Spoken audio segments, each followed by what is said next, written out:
이어서 창업 사업 모델 진단을 위해서 필요한 구성 요소에 대해서 살펴보겠습니다. 앞쪽에서는요, 고객, 아이템, 전달 세 가지 요소에 대해서 살펴봤는데요. 이번 시간에는 자산 활동부터 나머지 요소에 대해서 살펴보도록 하겠습니다. 자, 이번 자산 활동 구성 요소는요, 전체 중에서 네 번째에 해당되는데요. 자산 활동에서 핵심적으로 진단해야 될 내용은 사업 수행에 위해서 무엇이 필요한가라는 내용입니다. 일반적으로 창업을 하시는 분들 중에 많은 부분이 이 자산 활동에 대부분 관심을 가지고 있으시죠. 자산 활동이라고 하면 상가는 어디다 구할지, 돈은 어디서 자본을 조달할지, 그리고 사람은 몇 명을 채용할지, 이런 요소에 보통 많이 관심을 가지시는데, 물론 가장 중요한 요소긴 하죠. 물리적인 요소이기 때문에. 그렇지만 앞의 요소를 먼저 기획을 하고 나서 그 고객에 맞는 욕구를 충족할 수 있는 아이템을 어떻게 전달할지에 대해서 고민이 끝난 후에 네 번째로 자산 활동을 고민을 하셔야 됩니다. 이 자산 활동 구성 요소에서는요, 사업에 필요한 중요한 자산은 어떤 게 있는지, 그리고 물리적으로 어떤 설비가 필요한지, 그리고 어떤 인력이 필요한지, 그리고 사업을 수행하기 위해서 어떠한 일들을 해야 되는지에 대해서 진단을 하는 그런 요소인데요. 그게 자산 활동 두 가지로 보통 나누긴 합니다. 첫 번째, 자산은 자본, 사람, 설비, 그다음 건물, 임대차, 점포를 어느 곳에 설정할 것인지에 대한 고민이 있어야 되고요. 그리고 활동을 제품 생산을 할 것인지, 홍보할 것인지, 직원 교육 등 본 사업을 실현함에 있어서 실질적으로 소프트웨어적으로 활동해야 될 내용들도 본 구성 요소에서 전부 진단이 되어야 합니다. 수세미실 리팅 패키지 판매점의 사례를 보면요, 건물 임대차 같은 경우에는 3년 계약을 했고요. 건물 임대차 계약을 할 때 여담을 좀 말씀드리자면, 임대차 계약서를 꼼꼼히 읽어보시는 게 가장 중요하시고요. 그리고 상가 건물 임대차 보호법이라는 법이 있는데, 한번 건물을 임차하게 되면 10년 동안 이게 큰 문제를 발생시키지 않는다면 임대차 계약이 보장되기 때문에 창업을 하시려고 하는 분들은 상가 임대차 건물 보호법에 대한 내용도 확인을 하시고 그 다음에 임대차 계약을 진행하시는 게 좋다라고 생각이 들고요. 계속 이어서 말씀드리자면, 고객이 원하는 리팅 도안을 개발하는 활동도 지속적으로 이루어져야 되고요. 그리고 자금 조달은 생활혁신형 창업 지원 사업을 통해서 연금리 2.5%로 저렴하게 조달을 해서 사용을 했습니다. 그러면 자산 활동 고려 요소를 진단하기 위해서 세부적으로 어떤 내용들을 살펴봐야 되는지를 한번 보도록 하겠습니다. 맨 위에 임대차 계약 검토가 있고요. 오프라인 매장을 운영함에 있어서 상가는 정말 중요한 요소 중에 하나죠. 상권, 그리고 내부 인테리어, 그 모든 것들이 고객들이 니즈하고 충족하지 않으면 고객들이 오지가 않게 되겠죠. 그리고 두 번째로 생산기술 보유 현황에 대해서 그런 능력이 있는지 진단을 하셔야 되고요. 그리고 제조 서비스 절차 효율성, 그리고 인력 설비 현황, 그리고 기타 사항으로 이러한 것들을 구매하고 인력을 채용하기 위해서 비용이 얼마나 들어갈지에 대해서 고민을 하셔야 되고, 그러한 비용을 전부 다 본인 자본으로 할지 아니면 다른 곳에서 부채를 얻어서 자금을 조달할지에 대한 고민도 이루어져야 됩니다. 그러면 세제 소분 샵의 사례를 통해서 자산 활동 구성 요소에 대해서 어떻게 진단을 하는지 한번 살펴보도록 할게요. 첫 번째로 임대차 계약 기간의 검토입니다. 점포 계약을 했는데 계약 기간은 2020년 9월 1일부터 2021년 8월 31일까지 1년 계약을 했네요. 그리고 이 창업자 같은 경우에는 임대차 계약을 했는데 확정 일자까지 받아둔 모양입니다. 이 확정 일자라고 하는 건 정부 기관에서 이 계약서가 그 날짜에 임대인하고 임차인이 계약을 맺었다는 것을 증명해주는 그런 내용이에요. 보통 사업자 등록하실 때 세무서에 가서 확정 일자 같이 해주세요라고 하면서 임대차 계약서 원본을 가지고 가면 거기에 계약서에 도장을 찍어주죠. 확정일자 도장을. 그때 얻을 수 있는 강점은 뭐냐면요, 보통 건물을 짓는 경우에 금융기관에서 부채를 조달하지 않고 건물을 올리시는 분들은 거의 없어요. 왜냐하면 토지를 구매하고 건물을 올 때 돈이 많이 들어가기 때문에 보통 부채를 얻어서 건물을 올리는데, 추가적으로 건물이 완성되고 난 후에 남아있는 그런 건물의 그런 평가 가액을 가지고 대출을 추가로 받는 경우가 있습니다. 예를 들어서 9월 1일자로 확정일자를 받았는데 9월 2일에 이 건물 임대인이 건물을 담보로 해서 추가로 부채를 얻었어요. 그러면 9월 1일자로 확정일자를 받았기 때문에 혹시나 이 건물이 경매에 들어가는 경우에 9월 2일 날 은행에서 대출을 받은 것보다 먼저 돈을 나중에 보증금 같은 걸 상환을 받을 수가 있게 돼요. 그래서 확정일자는 반드시 받아두는 것이 중요합니다. 받아두셔야만 임대 보증금을 흔히 말하는 떼이는 일이 없게 예방을 할 수가 있겠죠. 그리고 두 번째로 생산기술 보유 현황인데요. 세제 소분 판매가 이게 일종의 화학 제품을 파는 것이기 때문에 세제 소분 판매를 위해서 관련법에서 뭔가 저촉되는 게 없는지, 소분 판매를 하더라도 그런 가능성 여부에 대한 검토가 반드시 필요할 것 같고요. 그리고 제조 서비스 절차 효율성 측면을 본다라고 하면 이제 코로나 때문에 비대면이 좀 이슈가 되고 있는데, 비대면 셀프 판매를 중점으로 운영을 하고 그 대신 최초 오픈하는 경우에 그 고객들이 매장 내에서 동선이 효율적으로 이루어지고 있는지를 점검하기 위해서 초반에는 상주를 해서 고객들의 흐름을 살펴볼 예정입니다. 그리고 고객 방문 시 아까 말씀드렸던 것처럼 동선에 대한 점검도 이루어질 예정이고요. 그리고 인력 설비 현황입니다. 세제 소분샵을 하기 위해서 어떠한 설비를 구매해야 되는지를 이렇게 나열해 봤는데요.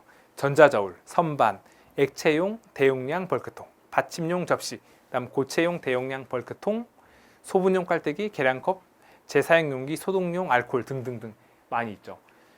반드시 자산활동 구성 요소에서는 이 사업을 운영하기 위해서 필요한 세부적인 자산, 인력 운영 현황까지 세부적으로 도출이 돼야만 향후 비용 구성 요소에서 정확한 비용을 산출할 수가 있고, 그거에 맞게 외부에서 자금을 얼마를 조달해야 되는지를 산출할 수가 있기 때문에 반드시 인력 설비 현황은 사소한 것까지 전부 다 이렇게 찾아낼 수 있어야 됩니다. 그리고 이걸 실현하기 위해서 자금은 어디에서 조달할 건지에 대해서 고려하셔야 되는데요. 제가 중소기업 창업 프로젝트, 생활력 신형 창업 지원 사업 등이라고 했는데 구성 요소에 대해서 다 설명드리고 말미에 이런 창업 관련 지원 사업에 대해서 간략히 설명을 이어서 드리도록 하겠습니다.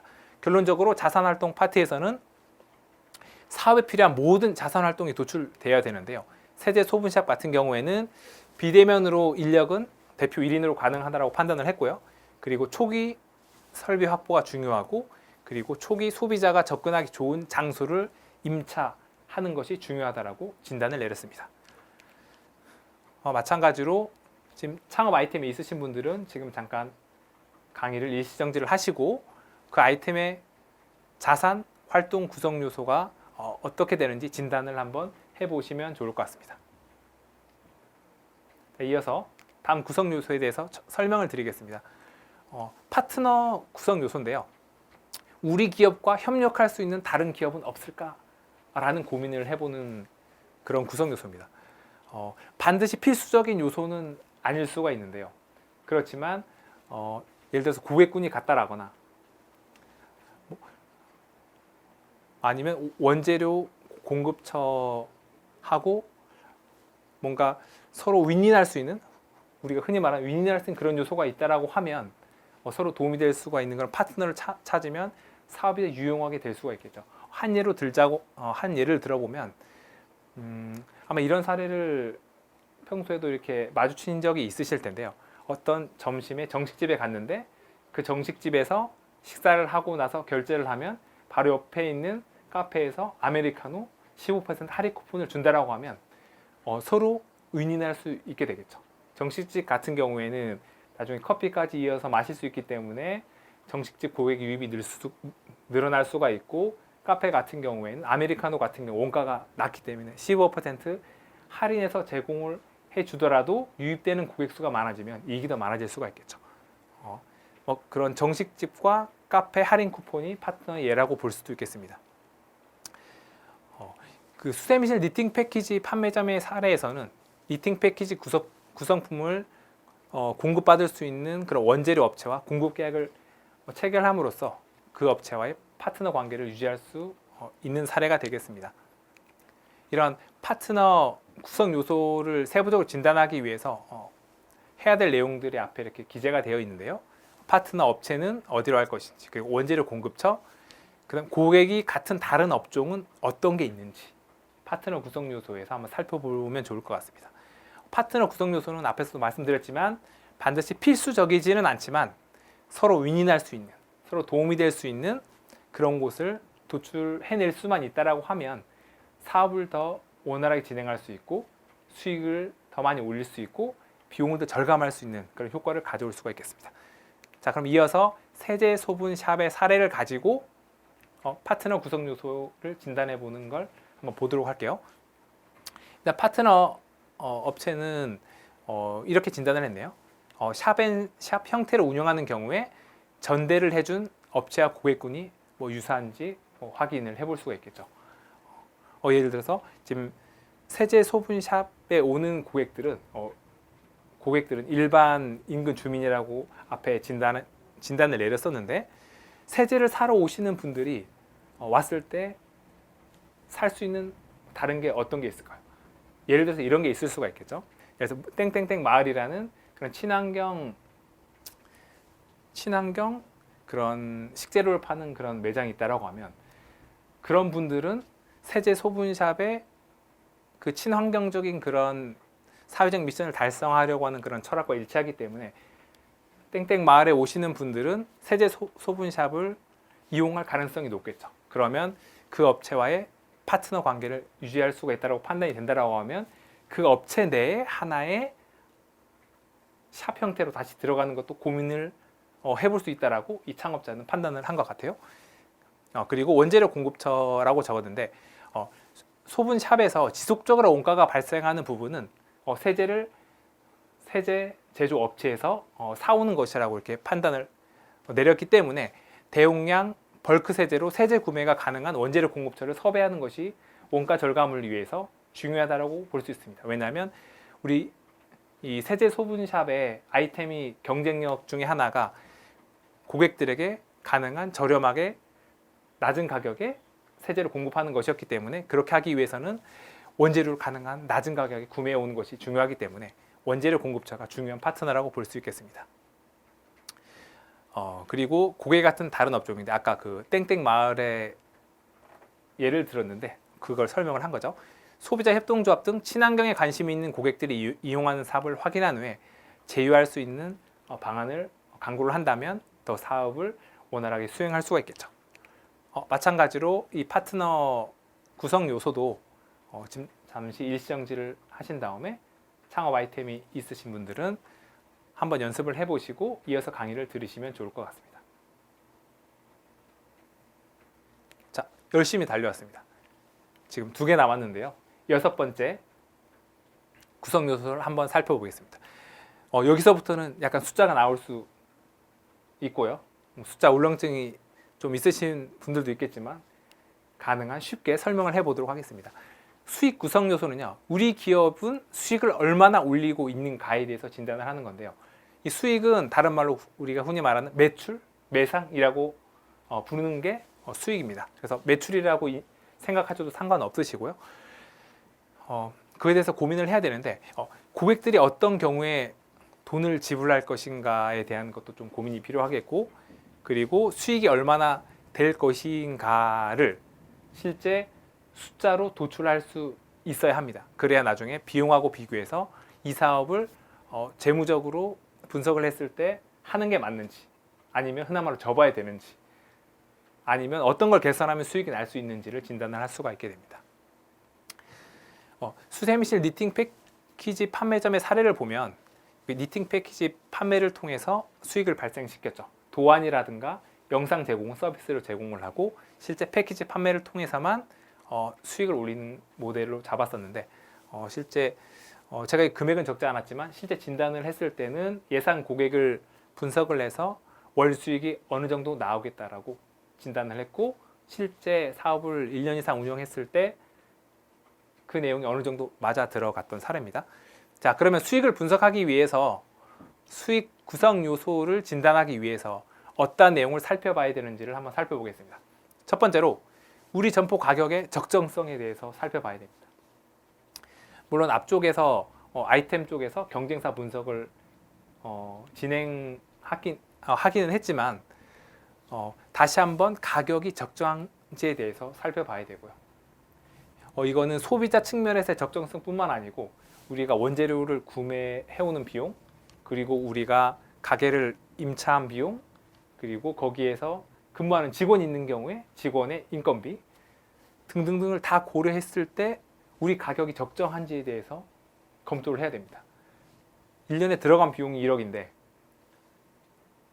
우리가 1년에 매출이 9천만 원 밖에 나오지 않는다면 매 장사를 열심히 할수록 열심히 손해를 쌓아가는 그러한 모양새가 나올 수가 있기 때문이죠. 그리고 예상 고객 수가 얼마인지 우리 고객군에서 맨 처음 진단을 했었죠. 그게 여기 적혀 있어야 되고요. 그래서 예상 매출액은 얼마나 나올지까지 수익 파트에서 이렇게 진단이 돼야 되는데 이거는 실제 숫자를 보고 얘기를 하는 게 더 아마 이해가 빠를 것이다라고 생각이 들고요. 바로 이어서 세제 소분 샵의 사례를 가지고 수익 구성 요소 한번 체크해 보도록 하겠습니다. 자, 우리 점포의 가격 적정성인데요. 고객 일회 방문당 용기를 가지고 와서 300ml의 세제 한 개를 소분해서 구매할 것으로 지금 이 창업자는 진단을 했고요. 그리고 300ml당 가격을 800원으로 책정을 했네요. 아주 낮은 가격이죠. 실제 이렇게 낮게 팔리진 않을 것 같은데 예로 이렇게 제가 적어봤고요. 그리고 맨 첫 번째 구성 요소인 고객 구성 요소에서 1km 반경 내에 3,000 가구가 있고 그 가구가 한 달에 한 번 방문할 것이라고 예상을 했죠. 그래서 월 3,000명이 방문할 것이라고 예상 고객을 산정을 했고요. 그러면 예상 매출액을 한번 산정해 보겠습니다. 한 명당 300ml 소분 구매했을 때 800원의 수익을 올릴 수 있고요. 매출이 800원인데 3,000명이니까 800원 곱하기 3,000명이면 240만 원의 매출액을 매달 올릴 수가 있는 구조고 그거를 12개월 지속했을 경우에 1년 동안 예상 매출액은 2,880만 원이 이렇게 산출이 됐습니다. 결론적으로 이 수익 구성 요소에서는 예상 매출액이 얼마인지 월 단위, 연 단위로 이렇게 도출이 돼야 되고요. 말씀드렸다시피 세제 소분샵의 사례에서는 1년간 매출액이 2,880만 원이 나올 것으로 지금 예상이 되고 있습니다. 마찬가지로요. 지금 창업 아이템이 있으신 분들은 잠깐 여기서 강의를 일시정지하시고 수익 구성 요소에 대해서 세부적으로 한번 적어보시면 도움이 될 것 같습니다. 자, 이어서 7번째 마지막 구성 요소인 비용 구성 요소에 대해서 한번 살펴보겠습니다. 비용 구성 요소는요, 사업 운영을 위해서 비용이 얼마나 발생할 것인가에 대해서 진단을 해보는 그런 구성 요소인데요. 진단을 하실 때 매출이 발생하기까지 발생한 모든 비용에 대해서 여기에 다 포함이 되어야 되고요. 그럼 자산, 활동 파트, 그 다음에 파트너 구성 요소가 명확해져야 계산이 가능하기 때문에 지금 자산 활동 구성 요소에서 아직 정확히 산정이 안 돼 있다면 다시 앞으로 돌아가서 자산 활동 구성 요소에서 어떤 활동이 있는지 명확히 해야만 비용 구성 요소에서 명확한 비용을 산술적 수치로 뽑아낼 수가 있습니다. 그리고 세 번째로 고정비, 변동비 구분이 있어야 되는데요. 이거는 개념이 조금 어려울 수 있는데 설명을 잠깐 드려보겠습니다. 고정비, 변동비. 직관적으로 이해를 해보면 고정비는 변화하지 않고 그냥 고정되어 있는 비용이라는 느낌이 좀 있으시죠? 그리고 변동비는 뭔가 어떤 원인이 있으면 바뀔 수 있는, 변동될 수 있는 비용이다라고 이렇게 이해를 하시면 되는데 좀 더 직관적으로 얘기를 해보자면요. 고정비는 매출액이 0원이든 매출액이 100만 원 발생하든 200만 원 발생하든 항상 발생하는 비용입니다. 예를 들어서 건물을 1년에 1,000만 원을 주고 임대를 했어요. 임차를 했어요. 그러면 손님이 오든 안 오든 1,000만 원이 무조건 비용으로 지불이 돼야 되겠죠. 그게 고정비라고 보시면 되고요. 변동비 같은 경우에는 매출이 발생하지 않으면 비용이 발생하지 않는 비용인데, 예를 들어 식당을 예를 들어 보겠습니다. 김치찌개 판매점이 있는데 손님이 하나도 오지 않았어요. 그러면 김치찌개에 들어가는 돼지고기, 김치, 파, 양파는 하나도 원재료가 사용되지 않겠죠. 즉 고객들이 오지 않으면 발생하지 않는 비용이 변동비인데, 뒤에 가서 설명을 한번 드리면 좀 더 이해가 되실 수 있을 거예요. 그래서 이 비용 파트에서는 원재료의 원가, 원재료 이외의 원가, 그다음 임차료 인건비, 그다음 원재료비 등 이런 모든 요소가 다 계산이 되어야만 정확히 비용을 산출할 수가 있고, 이게 정확히 산출이 돼야만 얼마의 자금이 필요한지가 나오고, 그 자금을 대출을 받을지 아니면 본인이 그동안 모아놓은 돈에서 투자를 할지 이걸 결정을 할 수가 있습니다. 그 수세미실 니팅 패키지 판매점의 사례에서 임차료, 도안 개발 비용 등이 비용 진단, 비용 구성 요소에서 비용이 발생할 것이라고 진단이 되었고요. 물론 이거 말고도 더 많은 요소가 있었지만 지금 간략히 예를 적은 거기 때문에 이 두 가지만 적었습니다. 자, 그러면 비용 구성 요소를 진단하기 위해서 세부적으로 어떠한 내용을 살펴봐야 되는지를 한번 봐보겠습니다. 첫 번째, 임대차 비용, 인건비, 원재료, 설비비 이렇게 나와 있는데요. 보시면 직관적으로 아실 수 있을 것 같아요. 임대차 비용은 점포 임대 비용, 인건비는 직원을 고용했을 때 월급이라고 생각하면 되고요. 원재료는 이따가 말씀드린 세제 소분 샵인 경우에는 공장에서 구매해오는 그 세제 자체가 원재료가 볼 수 있고, 설비비는 저울부터 시작해서 자산활동에서 도출된 그런 설비들이 있을 거예요. 그런 설비들이 여기 해당이 되겠습니다. 그래서 결론적으로 비용 구성 요소에서는 사업에 필요한 모든 비용이 도출돼서 그 비용이 합계가 산정될 수 있어야 합니다. 아마 다음 슬라이드에서 숫자로 보시면 더 빠르게 이해가 되실 수 있을 거예요.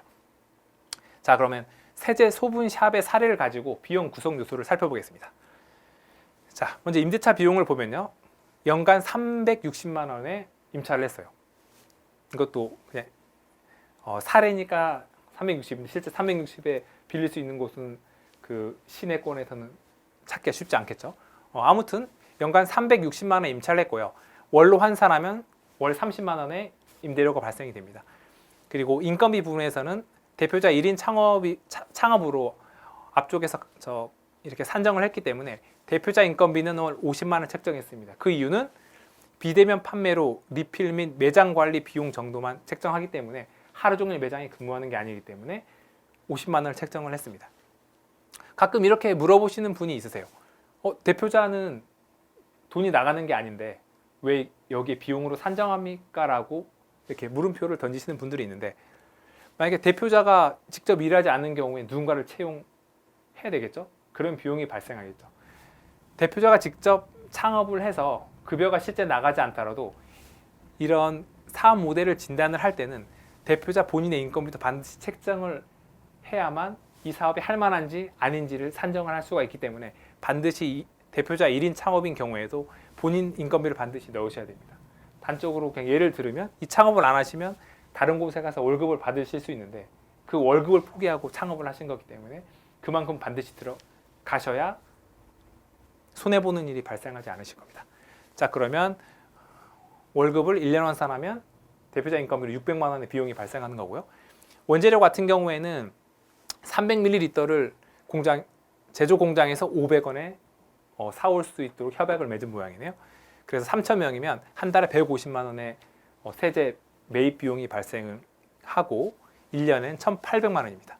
그리고 설비비를 볼게요. 전자저울부터 해서 계량컵, 재사용 용기까지 처음에 구입하는데 600만 원의 비용이 발생을 한 것으로 보이고요.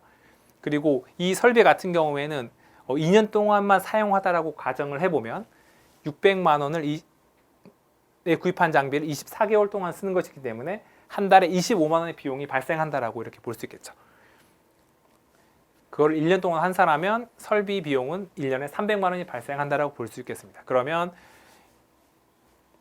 임대차 비용부터 설비비까지 전부 더해주면은 1년에 세제 소분샵을 운영하는 데 소요되는 비용은 3,600만 원이라고 이렇게 계산을 할 수가 있겠죠. 자, 마찬가지로 지금 창업 아이템이 있으신 분들은 잠깐 일시정지를 누르시고 그 아이템의 비용 구성 요소를 앞에 내용을 보면서 진단을 해보시면 도움이 되실 것 같습니다. 자, 그리고 제가 좀 전에 비용에서 마지막 구성 요소라고 말씀드렸는데요. 마지막 구성 요소가 맞고요.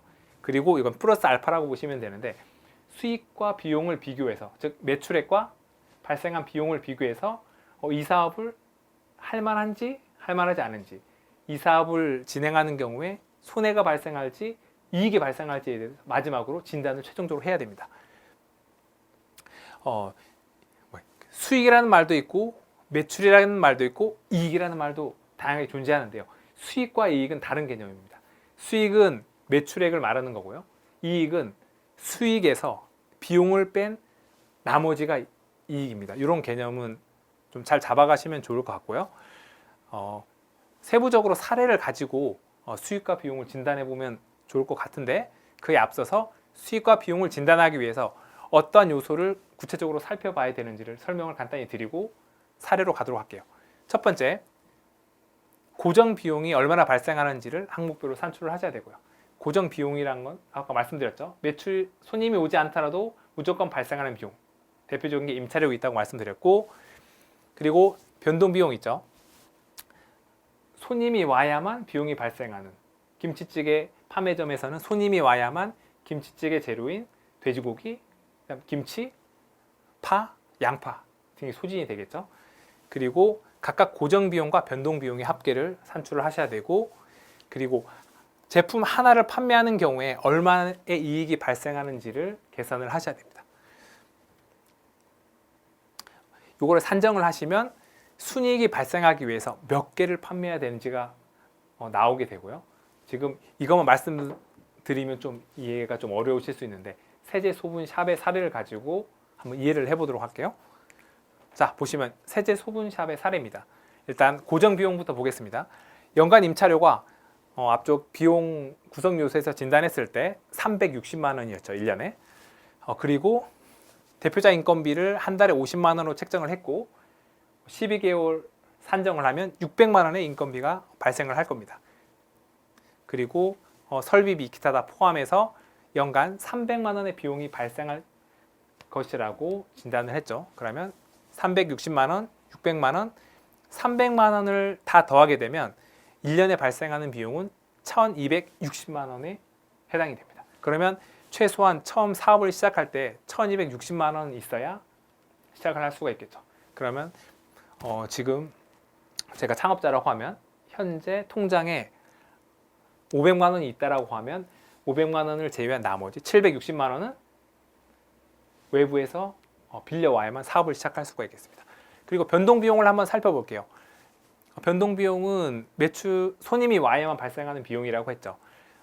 세제 소분샵 같은 경우에는 세제 구입 비용이, 공장에서 세제를 구입해 오는 비용이 변동 비용이라고 할 수 있는데 300ml당 500원에 구입을 해오고 있는 모양입니다.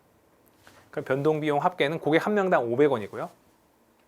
그러면 한 개를 판매하는 경우 고객이 300ml를 구입해 가는 경우에 얼마나 이익이 발생하는지 계산해 보면 제품 가격 800원에 변동 비용 500원을 빼면 한 개당 300원의 이익이 발생을 하게 됩니다. 그러면 이어서 순이익이 발생되는 지점을 파악해야 되는데요. 하나를 판매할 때마다 원재료 비용을 빼고 300원의 이익이 발생을 한다고 말씀드렸는데 이 하나를 판매했을 때 300원의 이익이 발생하는 것을 가지고 고정 비용, 하나도 판매하지 않더라도 발생하는 비용인 1260만 원을 넘어야만 그때부터 이 이익이 발생을 하는 거죠. 다시 자세히 한번 숫자로 살펴보시면 고정 비용 합계인 1260만 원을 한 개 판매했을 때 이익인 300원으로 나눠주면 순이익이 발생하기 위해서 필요한 판매량이 나오는데요. 1260만 원을 300원으로 나눴더니 1년에 42,000명 이상이 방문해야만 그때부터 이익이 1원 이상 발생하기 시작하는 거죠. 그거 42,000명을 12개월로 나누면 한 달에 3,500명 이상이 와야만 이익이 발생할 수 있는 거죠. 근데 생각해보면 저희가 맨 처음 진단 요소인 고객 구성 요소를 봤을 때 한 달에 올 수 있는 고객으로 저희가 3,000명으로 예상을 했잖아요. 근데 이 수익과 비용을 계산해 본 결과 한 달에 3,500명 이상이 와야만 이익이 이론 발생할 수 있다라고 이런 결과가 나타났는데, 그러면 이 사업은 하지 말아야 되는 사업이죠. 왜냐하면 3,500명의 고객이 안 오기 때문에 계속 손해가 발생하는 거죠. 오래오래 사업을 지속해 갈수록 적자가 쌓이고 나중에 흔한 말로 망할 수가 있는 거죠. 그러면 이걸 방지하기 위해서는 이게 홍보 활동을 더 잘해서 한 달에 오는 고객을 3,500명 이상으로 만들든지, 아니면 여기에 지금 고정 비용 혹은 변동 비용의 비용을 줄여서 3,000명만 오지만 이익이 더 많이 발생할 수 있게 하든지, 양당간의 결정을 내서 진행을 해야만 창업 위험을 최소화할 수 있습니다. 그래서 결국 이러한 과정을 통해서 수익과 비용 비교를 통한 이익이 발생하는 지점까지 산정을 하는 이런 창업 사업 모델 진단을 해야만 창업의 실패를 최소한으로 줄일 수 있다라고 이렇게 설명을 해볼 수가 있을 것 같습니다. 다음 지금까지 마찬가지로 창업 아이템이 있으신 분들은 수익과 비용 이 양식에 의해서 한번 연습을 해보시면 좋을 것 같고요. 자, 지금까지 고객부터 비용까지 7가지 구성 요소, 그리고 수익과 비용 2가지를 가지고 최종적으로 재무적으로 이 창업이 할 만한지 아닌지를 진단하는 것까지 이렇게 설명을 진행해 봤는데요. 한번 들었을 때 당장 이해가 되지 않으실 수도 있지만, 실제 창업하고 싶은 마음이 생겼을 때 각각 요소에 의해서 순차적으로 진단을 해보면 창업 위험을 최소화할 수 있을 것 같고요. 이거는 앞에 넣었던 사례를 다시 한번 보여드리는 거고요. 보면서 다시 한번 리마인드 해보시면 좋을 것 같고, 지금 이 사례 같은 경우에는 세제 소분샵 사례를 들은 건데, 수익 비용만 보시면 수익은 연간 2,880만 원이 예상됐는데 비용은 3,060만 원이었죠. 그러면 장사를 하면 할수록, 사업을 하면 할수록 계속 손해가 쌓이는 구조이기 때문에 어떻게 하면 이러한 구조를 타파할 수 있는지 해결 방법을 찾아보시든지 아니면 사업을 접든지, 그렇게 진단을 통해서 그런 결과가 나왔다라는 것을 이렇게 생각해 볼 수 있을 것 같습니다. 자, 그럼 마지막으로 이러한 사업 모델을 진단을 했을 때, 이런 아까 세제 소분샵 같은 경우에는 손해가 나는 구조였는데 어떻게 하면 이익이 나는 구조를 좀 바꿔볼 수 있을지, 혹은 제가 창업을 하려고 하는 분을 만나면서 어떤 애로사항이 있는지를 간단히 요약해서 한 몇 분 정도 더 진행을 하고 강의를 마무리해 보도록 하겠습니다. 우리 점포를 찾았던 고객은 누구일까에 대한 거를 항상 고객 자료를 모아 놓으셔야 됩니다. 그래야만 그 내용을 기반으로 해서 새로운 홍보 전략을 짤 수가 있는데, 요거는 식당 사례였어요. 제가 컨설팅을 진행했던 사례였는데, 우리 매장을 어떻게 찾아왔는지, 그리고 어느 시간대에 주로 방문했는지, 그리고 요일은 언제인지, 그리고 여행객인지 주민인지 등등등 이런 자료를 수개월 동안 모아 놓으셨다가 원인을 분석해서 그 원인을, 문제점을 제거할 수 있는 홍보 방법을 개발해서 성공한 사례가 있었고요. 그리고 두 번째는 아이템에 관한 사항인데요. 제가 마카롱 사례를 처음에 말씀을 드렸는데 둘 중에 보통 하나죠. 내가 잘할 수 있는 것을 찾아야 되고요. 물론 내가 잘할 수 있는 게 고객들의 니즈를 충족할 수 있는 것이어야 되고요. 그리고 잘할 수 없다면 레시피를 사오는 방법도 있습니다. 흔히 요식업종 같은 경우에 레시피를 보통 1,000만 원 정도면 사올 수 있다라고 그쪽 창업자들이 말씀을 하시던데, 지금 잘할 수 없으면 사와서 배워서 맛있는 맛을 내서 고객들의 욕구를 충족해 준다라고 하면 그것도 좋은 아이템을 선정하게 되실 수가 있고요. 그 다음에 전달인데요. 흔히 SNS를 이용해서 고객들에게 우리의 존재를 알리려고 하는 그런 시도가 좀 많은데, 그 중에 하나로 어떤 게 있냐면, 우리 가게에 와서 커피를 2잔을 주문하시면 1잔을 공짜로 드립니다라는 그런 프로모션도 있고, 아니면 우리 가게에 와서 우리 가게 간판이 나오게 SNS에 업로드를 시키면 서비스로 음료수 1잔을 드립니다 라고 이렇게 하는 경우가 있는데, 그러면 99.9% 그 프로모션인 커피 1잔을 받고 매장을 나가면서 본인 인스타그램에서 그 사진을 삭제하는 게 거의 대부분이죠. 그래서 고객들이 스스로 SNS에 업로드해서 지우지 않게 하려면 그때 올렸던 사진이 자신이 SNS에 계속 올라가서 주변 지인들한테 자랑할 수 있는 그런 내용이 들어가 줘야 되는데, 예를 들어서 토퍼라는 걸 제가 말씀을 드리려고 사례로 가져왔는데, 앞에 말씀드린 카페 사례에서 우리 카페 간판을 찍어서 올리면 준다라고 하면 지우는데, 제주 여행 온 분들에게 이런 토퍼를 제공해 주면 이거는 제주에 여행 온다는 내용을 더 알릴 수 있는 거기 때문에 이러한 내용을 가지고 본인이 SNS 업로드를 한다면 삭제하는 일이 상대적으로 많이 줄어들고 홍보하는 효과가 발생할 수 있을 것입니다. 그리고 자산 활동에서 인력 고용에 대한 문제에 대해서 고심하시는 분들이 의외로 많이 있습니다. 최근에 2018년부터 주 52시간 의무 적용되는 그런 근로기준법이 개정이 됐죠. 물론 지금 5인 이상 사업장부터 300인 이상 사업장까지 지금 3단계에 걸쳐서 단계적으로 시행될 예정인데요. 지금 2020년 1월 1일부터 50인에서 300인 미만 사업장은 일주일 근무 시간이 주 52시간을 의무적으로 적용을 해야 됩니다. 근데 이 내용이 보시면 3단계 이후에도 5인 이상 사업장만 해당되거든요. 이 말을 반대로 생각해 보면 5인 미만 사업장은 주 52시간 근무가 적용되지 않는다라고 볼 수 있는데, 제가 최근에 2019년이네요. 작년이니까 이 근로기준법이 개정된 다음에 어떤 분이 대표님이 전화가 오셨어요. 오신 다음에 주 52시간 적용된다라고 하는데 우리 업종 그러면 일을 못한다. 어떻게 해야 되느냐 하니까 제가 여쭤봤죠. 지금 직원이 몇 분이신가요? 하니까 3명입니다. 그러면 적용되지 않습니다.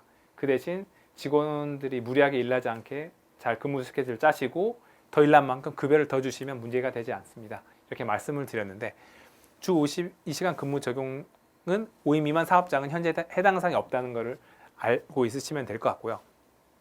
그리고 또 고민되는 사항이 연장 근로, 그 다음에 휴일 근로, 야간 근로는 좀 많이 들어보셨을 것 같아요.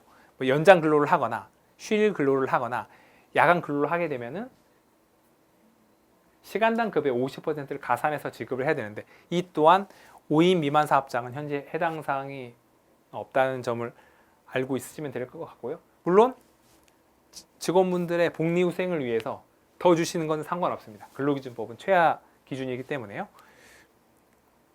그리고 계속 인력 고용에 대한 문제를 말씀드리면, 연차 휴가에 대해서 고민을 하시는 분들이 있어요.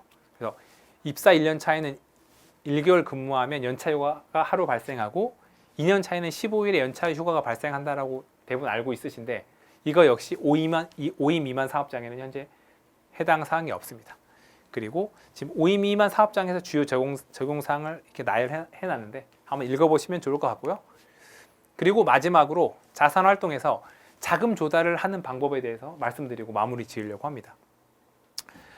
일단 이거 제주도의 사례로 일단 말씀드리면, 제주도 경제통상진흥원에서 중소기업 창업 프로젝트라는 사업이 있어요. 보통 3, 4월에 공고가 나는데 선정이 되게 되면 창업 비용 950만 원을 지원을 받으실 수가 있고요. 지원하기 위해서는 예비 창업자이면서 제주도에 거주하는 자여야 됩니다. 그리고 생활혁신형 창업 지원 사업 같은 경우에는요, 소상공인 시장진흥공단에서 운영을 하고 있고 매월 2월경에 공고가 나서 수시로 접수를 받습니다. 선정이 되는 경우에는 최대 2천만 원까지 금리 2.5% 고정금리로 지원을 받으실 수가 있고요. 그리고 이어서 말씀드리면 경영안정자금이라는 게 제주특별자치도에서 이렇게 지원이 되는데, 이것도 매년 초 공고가 나서 수시로 지원을 할 수가 있고요. 주요 지원 내용은 대출 이자 차액을 지원을 해주는 건데, 만 39세 미만 청년인 경우에는 이 추천서를 받으면 2천만 원 정도의 금액을 금리 0.8%로